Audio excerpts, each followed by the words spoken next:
Hello friends, and welcome to the last video in my Color Theory 101 series. In this final video, I'll be going over what a color scheme is and how you can go about choosing colors for your work. If you haven't seen the first two videos, Understanding the Color Wheel and How to Mix Colors, I suggest you go check those out first. So first off, let's define what a color scheme is. A color scheme is the colors that you choose for an art project. Color plays a very important role in art. It helps to set the mood of your painting, such as portraying a scene that is cheerful, whimsical, mysterious, romantic, or dark. Your color choices can really help the viewer to pick up on these ideas and help invoke that emotion and connect with your work. But as a beginner, you're probably not even thinking about the mood of your painting. That is probably the furthest thing from your mind. Instead, you might be wondering, I have no idea how I want this painting to look. What color should I use for my main subject? What should the background be? How do I even know what colors will look good together? These are pretty common dilemmas and thoughts that I had when I was a beginner artist. And it can be a bit overwhelming trying to figure out where to start. But something that can make it a bit easier is the color wheel. As we know, the color wheel is organized in a particular order. That order is crucial because it shows the relationships of colors and how they affect one another, and even if colors will look good together. This comes in handy because it can take out some of the guesswork of choosing colors. There are quite a few color schemes that come from the color wheel, but in this video, I'm only going to cover a few of them to keep it simple. So let's start with the complementary color scheme. So the complementary color scheme is when you use, well, complementary colors. So let's take a look at an example.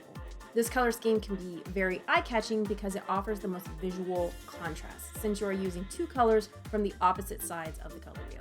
This color scheme is really useful when you want a main subject to pop out, or when you want to draw the focus of the viewer to a particular object in your painting.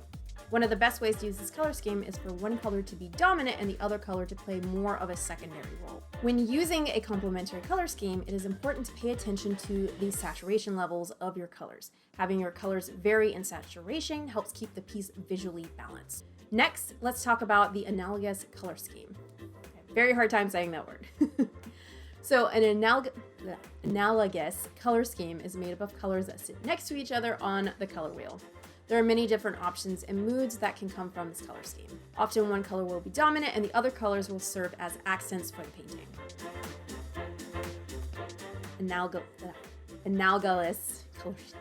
An analogous color scheme is not quite as visually contrasting as, say, the complementary color scheme, but it is a great way to play around and experiment with different color palettes. The last color scheme that I want to talk about is the primary color scheme. This one is the simplest color scheme out there. Basically, you are just using primary colors. While simplest in color choices, you are not just limited to using red, blue, and yellow. Any color that belongs in the red, blue, and yellow color families can be used in this color scheme, whether you use bright saturated primary colors, cool primary colors, warm, pastel primaries, earth tone primaries, etc. The possibilities are really endless. Like with the analogous color scheme, choosing one of the primaries as your dominant color and then using the two others as an accent will keep your painting balanced. Now, the color wheel is very helpful for choosing colors, but altering the saturation of your colors gives you more options for color schemes. One color scheme that is a perfect example of this is the monochromatic color scheme. The monochromatic color scheme uses one color throughout, and that colors various tints, tones, and shades to create shadows and highlights to add depth. And if you're wondering what tints, tones, and shades are, a tint is when you add white to paint, a tone is when you add gray to paint, and a shade is when you add black to paint. So basically, highlights, midtones, and shadows. The monochromatic color scheme is one of the easiest color schemes and is great for practicing values. Now, you don't have to stick with just using black and white to create shadows and highlights. There is a wide variety of ways to create shadows and highlights. I actually have a video that goes more in depth about it, so if you want, you can go and check that out. The link will be up in the cards. So the last color scheme that I want to talk about also utilizes altering a color saturation, the neutral color scheme. A neutral color scheme uses colors that have been grayed down or lightened. This color scheme helps to give a soft feel to a painting. This color scheme is also great if you want to keep your colors simple and clean.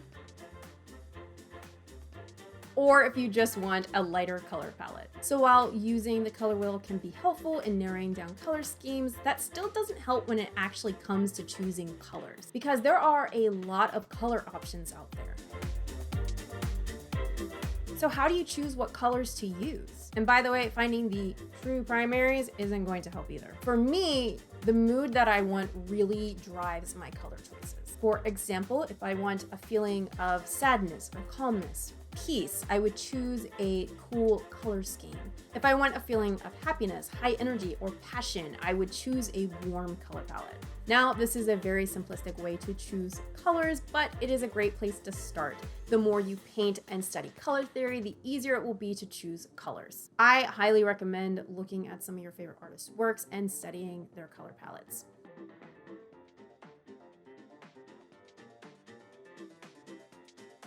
Just don't copy any of their work because that's not cool. Okay, there we go. I also suggest looking at some old masters paintings and study the colors that they used.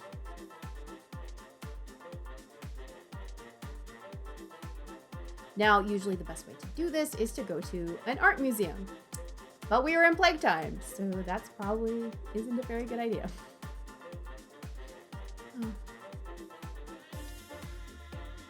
But there are alternatives online. One of the best resources I have found is Google's Art and Culture site. It gives you access to works from all around the world and through different eras as well. At the end of the day, it is really about finding colors that work for you.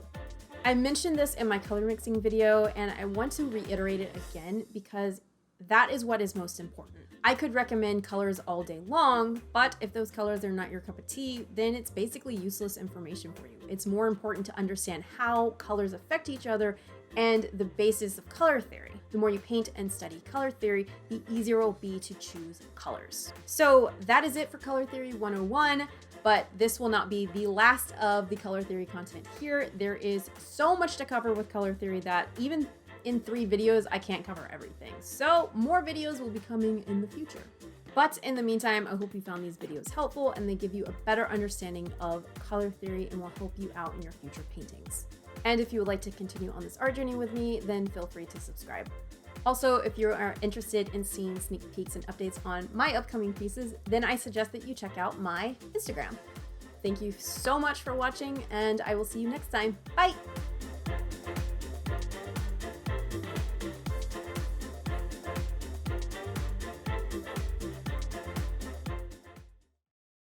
Next, let's talk about the analogous color scheme. Analogous color scheme.